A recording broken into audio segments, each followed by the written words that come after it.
On est 6 personnes à temps complet à nous occuper des œuvres du Louvre, principalement les collections permanentes et beaucoup les expositions aussi. Donc on fait du bardage, pas mal de nettoyage d'œuvres, remontage et soclage d'œuvres. On travaille beaucoup avec l'atelier de métallerie, assainir les sculptures parce que lorsque sur une sculpture comme celle-ci par exemple, il y avait d'anciennes restaurations. Les anciennes restaurations étaient souvent réalisées à l'aide de goujonnages. Ce qu'on appelle des goujonnages, c'était des petites parties métalliques, des petits éléments métalliques à l'intérieur de la sculpture qu'on mettait entre pour relier les deux parties, pour consolider la restauration. Sauf que très souvent c'était du fer que l'on mettait, donc ensuite ça rouille et ça attache la sculpture. La rouille aussi gonfle, l'acier gonfle en rouillant et fait aussi éclater les sculptures. On fait aussi des nettoyages de sculptures telles que de la nébulisation. La nébulisation, ça consiste à recréer un brouillard autour de la sculpture, un brouillard avec les particules d'eau les plus fines possibles. On fait ruisseler sur la sculpture. Ça a l'avantage de nettoyer vraiment en douceur. Par contre, il faut que la sculpture soit tout à fait saine, que le marbre soit sain et qu'il n'y ait pas d'ancienne restauration. Ça, c'est un des procédés que l'on emploie le plus souvent possible. Ensuite, on a des petits savons à pH neutre pour un petit nettoyage, je dirais, ordinaire. Voilà.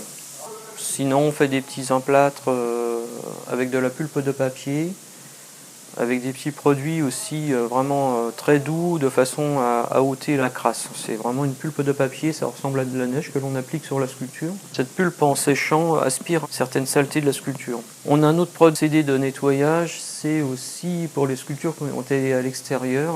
Et là, on emploie des fongicides pour tuer les mousses et les lichens, tout ça qui était dessus. Alors le bardage, c'est déplacer les sculptures dans le musée. Le bardage vient du mot, en fait, de l'activité d'une personne qui devait déplacer les blocs de pierre dans une carrière. Et ce nom a été adapté au musée pour déplacer les sculptures. C'est quelque chose de sensationnel que j'affectionne particulièrement au musée parce qu'on nous confie le déplacement d'œuvres telles que la Vénus de Milo, où là c'est vraiment pour nous une journée particulière ce jour-là. On a d'autres sculptures à déplacer, enfin toutes les sculptures d'ailleurs. Bon, nous, ça s'arrête à peu près à 3 tonnes, grand maximum en déplacement, des sculptures de 3 tonnes. Mais plus souvent, c'est de l'ordre d'une tonne, voilà, ce qui est déjà énorme, surtout si on a des escaliers à passer. On forme une équipe très soudée, parce que lorsqu'on déplace une sculpture, on n'a même pas besoin de se parler, chaque personne a sa place, et ça fonctionne comme ça. Bon, après on se parle quand même, voilà. Et voilà, et c'est sensationnel, il faut trouver des solutions. On fait passer des sculptures des fois dans des endroits vraiment assez incroyables. On a deux façons vraiment particulières générales, je dirais, pour déplacer des sculptures. Soit on les élingue, c'est-à-dire on les attache avec des oreillers, des élingues, on les lève comme ça c'est une façon de faire.